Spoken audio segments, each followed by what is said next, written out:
welcome back to Breakfast with Bob. My name is Bob Babbitt. We are at the two-time New York City Triathlon, and I'm with Cecilia Davis-Hayes. How are you? Hi, good. How are you, Bob?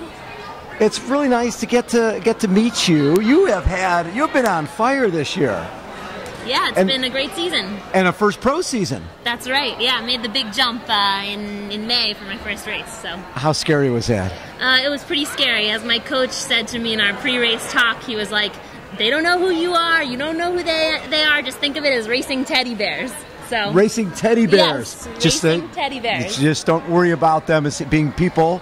You're just going to race inanimate objects and see what happens. Exactly. Did that help? Yes, it helped a lot. Because I think the hard part about making the switch from amateur to pro is the pressure. And there's such small fields. Some of these women's fields are only, 10 to 15 women. So you could get dead last. And that's pretty depressing coming from being winning everything in amateurs.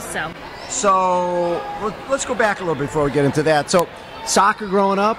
Yep. And when did you make the move to more, cross country, track, swimming? Middle of high school, I realized I wasn't quite coordinated enough. I didn't have the ball skills for soccer. I tried out for the Olympic development team, and there was I thought I was pretty good. Yes. And I show up to this camp, and there's all these girls from all over Pennsylvania, and I was like, wow, they are good. I am not that good. And so I pretty quickly realized, hey, I think I'm better at this this running thing. So I was like, I made the full switch in college. It was the first time I just ran only. And when did you do tri? I only picked up tri in 2015. May 2015 is my first race, so it's been a relatively short. It's been a very short period of time. Yeah. What was the race, the breakthrough race, where you felt like I could be a pro, that I could be successful at this? So in August 2015, I did age group nationals, and it was actually my third triathlon. But I had a big cycling background and running background, so I went out there just to give it a try, and I thought, heck, we'll just see how this goes. And I had the fastest bike split there, went under an hour, and was third overall and won my age group. And I was like, okay, I think I think this is a good thing for me. I should stick with this sport. And so I ditched cycling at that point. I'd been doing bike racing only. And what was the next step? Was it finding a coach and figuring out getting your pro card, all that type of stuff? Yeah, there's a lot of steps in there, I guess. But working on the swim a lot, that was my weakness. Finding a coach, getting used to all these little technical bits of triathlon. Yes. And then the breakthrough this year, when you're talking about, 5th at Eagleman with the fastest bike split, and 9th at 70.3 Chattanooga, and 8th at St. George, that was your first pro race. Yeah. And you're going up against all the big folks. That's right.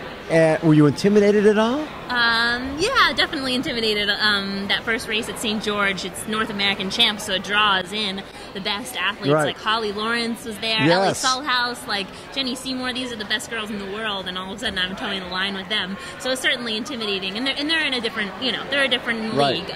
So I wasn't expecting to race shoulder to shoulder with them. But now I feel like they're not a different species anymore. I'm in the same, the same group. Same stratosphere. Yeah, same stratosphere. There you go. So second escape from Philly.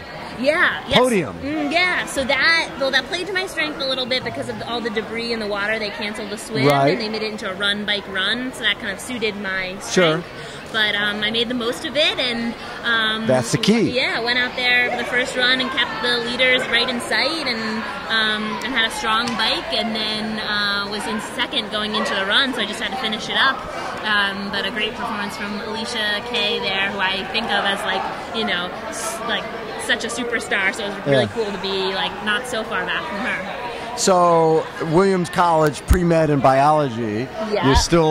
You're in school? Yeah, so I'm at Columbia University Med School, so I'm actually from New York City. Yeah, I've been living here. So you're in med school and you're a professional triathlete. That's right. That's a nice double. Yeah, my dean is giving me a little extra time. I'm kind of taking an extended curriculum, we're calling it. So very cool. I have a little extra time. What are the goals for tomorrow?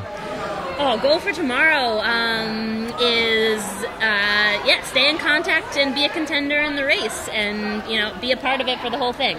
So. And tomorrow you're also doing, I'm guessing this is probably your first equalizer, where the women go off first, the guys try to run you down. Yeah, never done that before, so try to hold off as many guys as I can, I suppose. There you go. Yeah. Well, so nice to get to meet you. Thank you for taking time. Yeah. Good luck tomorrow. Thank you. You too. Do I call you doctor yet, or we wait a little while? No, not quite yet. I'm 3 out of 4 years done, so Love it. next time. All right. Good luck tomorrow. Thank you very much. Take care of yourself. All right, you too. Again, Breakfast with Bob, 2 times you New York City Triathlon. Hold on, everybody. We will be right back.